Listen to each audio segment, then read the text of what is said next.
Here's the new Range Rover Sport, the 2014. Interesting thing about this vehicle, unlike most things that are called sport in the auto industry, it's not a trim level, it is a separate model. Just bear that in mind. Related, of course, closely to other RRs, but a unique model nonetheless.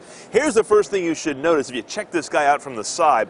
The whole vehicle is 2.5 inches longer, not dramatic, but the wheelbase between the axle points is 7 inches longer. That's a big difference from one generation to the next. Should give you a lot less overhang, as you can see, and tends to give you better ride quality, even in a vehicle like this that has heavy-duty off-road ability.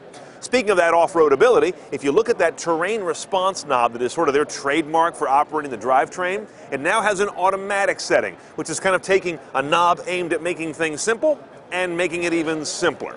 Now, of course, these vehicles are pretty serious off-roaders, in spite of the wheels and the profile of the tires.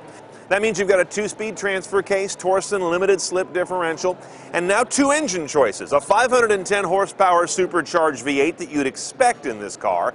The new one is a 340 horsepower supercharged V6. A nod to buyers' sensibilities today. They want to be a little less hoggish at the pump. Now, aside from the healthy power output of both those power plants, we've also got a big weight story going on here. This vehicle has lost 800 pounds over the outgoing model. That's almost unbelievable and makes an enormous difference in so many vehicle dynamics, regardless what vehicle we're talking about. Taking out weight makes everything else about a vehicle better, and this should be a very different driver than the outgoing model.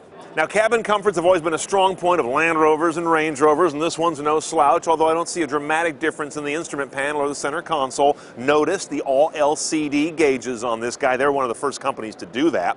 There is something else new in the very back, this sort of Abu Ghrabian third-row seat. I wouldn't wish it on my worst enemy, but it's there in a pinch, and that's something new on the Sport as well. It's an option.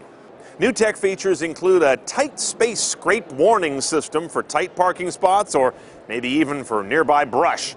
Active park assist, that's the first on this guy. Automatic high beams. Also a traffic sign recognition tech that'll read speed limits or road closure signs, display them on that LCD instrument panel, and even fade them out as you get further away from the sign.